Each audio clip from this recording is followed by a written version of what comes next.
मीठी को उसकी दादी वसुंधरा जी अपनी गोद में उठाकर चुप करवाने की कोशिश कर रही थी। तभी नई नवेली बहू पायल छनकाते हुए उनके रूम में आई और कहने लगी, माँ जी आप मीठी को मुझे दे दीजिए, मैं इसे संभाल लूँगी। वसुंधरा जी हैरानी से बोली, अरे तुम आज ही इस घर में आई हो, इसे क्या संभालोगी? वो कहने लगी, तो क्या हुआ माँ जी? लाइए मीठी रो रही है तो मुझसे सहन नहीं हो रहा है। इतना कहकर वो मीठी को अपनी गोद में लेकर सुहागरात के कमरे में चली गई। वसुंधरा जी भुनभुनाते हुए कहने लगी, बड़ा आई माँ बनने, पता नहीं यह मेरी मीठी के साथ कैसा व्यवहार करेगी। लेकिन वो देख रही थी कि बहू ने मीठी को बहुत प्यार से अपना बना लिया था, तो वह सोचने लगी कि अभी तो मैं इस दुनिया में हूँ तो मेरे सामने नाटक कर रही है। पता नहीं जब मैं नहीं रहूँगी तो यह मीठी को प्यार करेगी या नहीं। मैंने समर को कितना समझाया था कि तलाकशुदा औरत को घर की बहू मत बनाना। मैं तेरे लिए गरीब परिवार से कोई अच्छी सी लड़की ढूंढ ले आऊँगी, लेकिन पता नहीं उसने इसमें क्या देखा जो इसके पीछे पागल हो गया। वसुंधरा जी हमेशा पावनी से चिढ़ी हुई सी रहती थी। पावनी की पहली शादी 5 महीने में ही टूट गई थी, क्योंकि उसका पति दिन रात उस पर बहुत अत्याचार करता था। आखिरकार पावनी ने तलाक ले लिया और वो अपने मायके में रहते हुए एक कंपनी में जॉब करने लगी थी। वहीं पर उसकी मुलाकात समर से हुई। समर की पत्नी इस दुनिया में नहीं थी। बेटी को जन्म देते समय ही वो स्वर्ग सिधार गई थी। अब उसकी बेटी 4 साल की होने वाली थी, लेकिन समर अभी तक अकेला ही था। बार बार घर वाले रिश्तेदार उस पर दबाव बनाते थे कि तुम दूसरी शादी कर लो, लेकिन समर को डर लगता था कि पता नहीं नई माँ आएगी तो उसकी बेटी को वह प्यार दे पाएगी या नहीं जिसकी वो हकदार है। इस बीच कभी कभार जब वो ऑफिस की पार्टी में मीठी को लेकर जाता था तो पावनी और मीठी एक दूसरे के काफ़ी करीब आ गए थे।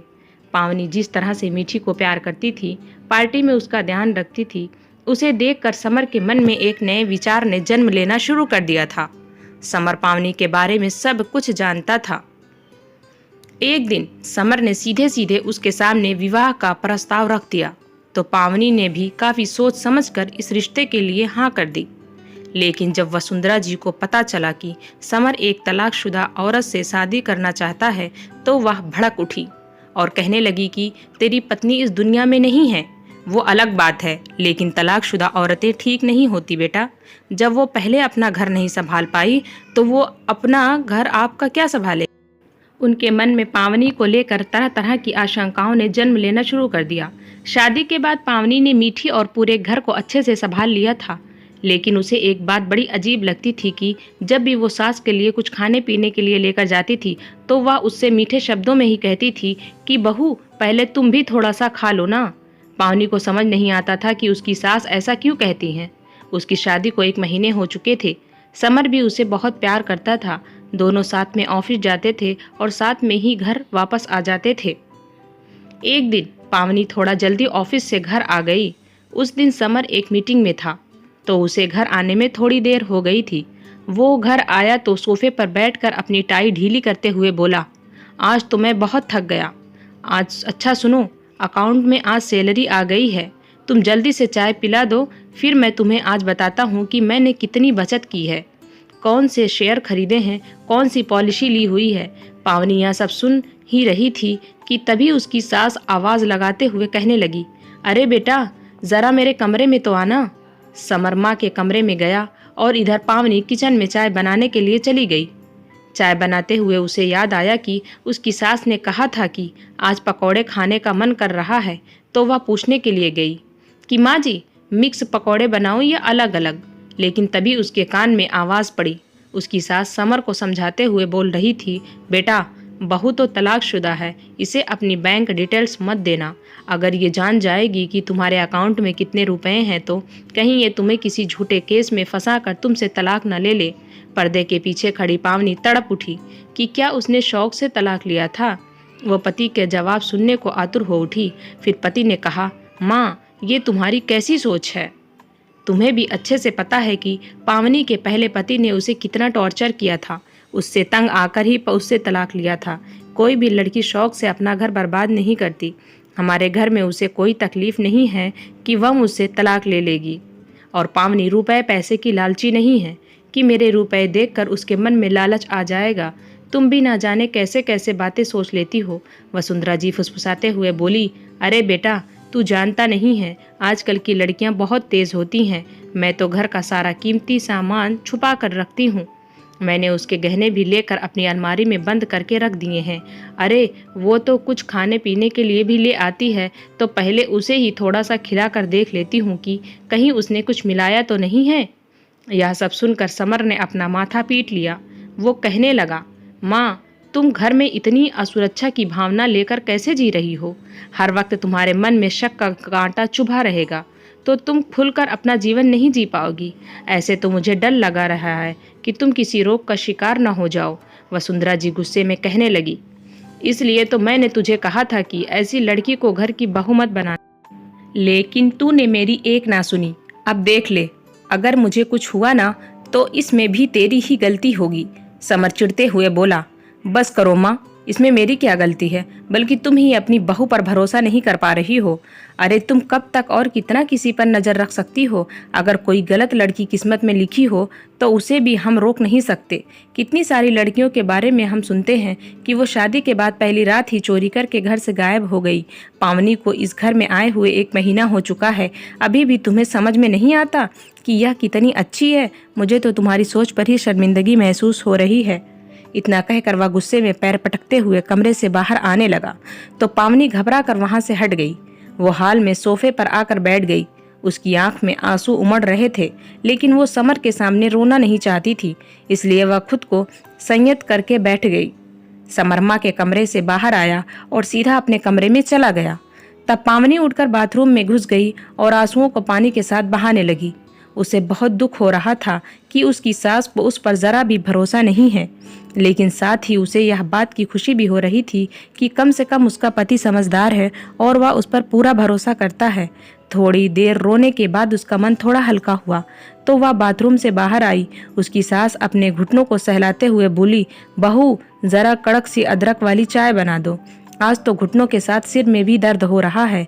और कोई दिन होता तो पावनी अपनी सास के घुटनों में तेल की मालिश भी कर देती, लेकिन आज उसका मन एकदम से उछट गया था। वह बस यही सोच रही थी कि पिछले 6 महीने से मैं इनकी कितनी सेवा कर रही हूँ, फिर भी यह मेरे बारे में कितना गलत सोचती हैं। वो किचन में गई और सास के लिए चाय बना कर ले आई। आज वो बिना कहे ही एक छोटा गिलास भी साथ में ले आई थी। अपनी सास के बिना बोले उसने थोड़ी सी चाय अपने गिलास में डालकर कहा, मम्मी जी लीजिए, मैं भी थोड़ी सी चाय पी रही हूँ, आप चाय पी लीजिए, इसमें मैंने कुछ मिलाया नहीं है।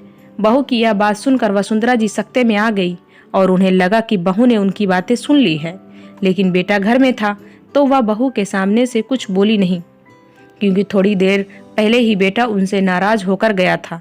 अभी वह दोबारा कोई तमाशा खड़ा कर देती तो बेटा और भी नाराज हो जाता, इसलिए वो चुपचाप चाय पीने लगी। लेकिन उनके मन में बहू के लिए क्रोध पनपने लगा था और वह सोच रही थी कि यह मुझे ऐसे ताना कैसे मार सकती है। उधर पावनी का मन भी बहुत व्यथित हो गया। वो अपने रूम में गई तो उसने देखा कि बेड पर ही पासबुक पड़ी हुई थी।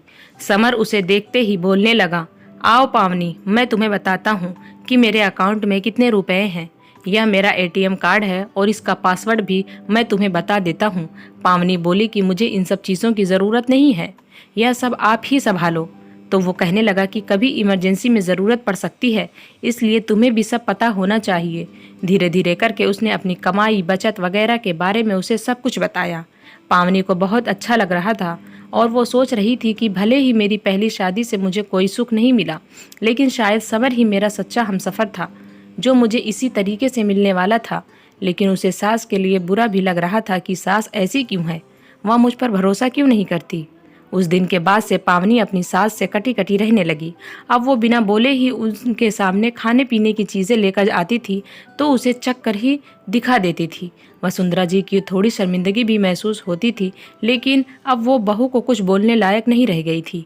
एक दिन वसुंधरा जी तभी अचानक से उनका बैलेंस बिगड़ गया और उनके घुटने में मोच आ गई। अब तो उनका चलना फिरना भी दुश्वार हो गया था। दोपहर में पावनी उन्हें डॉक्टर के पास लेकर गई। डॉक्टर ने बताया कि उनकी मसल्स थोड़ी डैमेज हो गई है और उन्हें अब 1 महीने तक आराम करना होगा। डॉक्टर ने पट्टी भी बांध दी थी। अब वो बिस्तर पर ही आ गई थी तो बार बार उठने में उन्हें दिक्कत होती थी। बहू ही उनका सारा पर्सनल काम कर रही थी। ऐसे समय पर भी बहू जब उनके लिए कुछ खाने पीने के लिए लेकर आती थी तो उसे चख लेती थी। वसुंधरा जी देख रही थी कि बहू ने उनके बारे में सब जानते समझते हुए भी उनका कितना अच्छे से ध्यान रखा है। एक दिन जब बहू उनके लिए खाना लेकर आई तो उसने पहला कौर खुद खाना शुरू किया। तो वसुंधरा जी हाथ जोड़ते हुए बोली, बहू यह सब करने की ज़रूरत नहीं है। पहले मैं तुम पर शक करती थी, लेकिन मैं पागल थी। मुझे बेवकूफ़ समझकर माफ़ कर दो। तुम तो मेरा इतना ध्यान रखती हो, तुम मेरा बुरा कैसे कर सकती हो। कहते कहते उनकी आवाज़ भर्रा गई। पावनी की आंख में आंसू आ गए। तब उन्होंने उसका हाथ पकड़कर उसे अपने पास बिठा लिया और उसे अपने गले से लगाते हुए बोली, माफ़ कर दो ना बहू, अब तुम ही तो इस घर की रौनक हो। तुम ही खुश नहीं रहोगी तो मैं कैसे खुश रह पाऊंगी। जब तक मुझे अपनी गलती का एहसास नहीं हुआ था तब तक मुझे तुम्हारे दुखी होने से कोई फ़र्क नहीं पड़ता था, लेकिन अब तुम मुझसे ठीक से बात नहीं करती हो, मेरे सामने आते ही तुम्हारा चेहरा उतर जाता है, तो मुझे अच्छा नहीं लगता है। मुझे अपने घर में हंसती मुस्कुराती हुई बहू चाहिए, इस तरह उदास चेहरे वाली बहू नहीं। चलो अब थोड़ा मुस्कुरा दो। सास के ऐसा कहने पर वह हल्के से मुस्कुरा दी, मगर उसकी आंखों से जल छलक आया था। वसुंधरा जी उसके आंसू पोंछते हुए बोली, कभी कभी बड़े भी गलतियां कर जाते हैं बहू, लेकिन मुझे अपनी गलती का एहसास है। भले ही तुम्हारी यह दूसरी शादी है, लेकिन मुझे तुम्हारे मन को भी समझना चाहिए था। तभी मीठी स्कूल से वापस आ गई। अपनी दादी और मम्मी को एक साथ बात करते देखकर वह खुशी से चहक उठी। वाओ, आप दोनों में दोस्ती हो गई, अब मज़ा आएगा। उन दोनों ने प्यार से मीठी को गले से लगा लिया। आज उस घर में प्यार भरे रिश्तों की एक नई शुरुआत हुई थी। तो दोस्तों, अगर आपको कहानी पसंद आई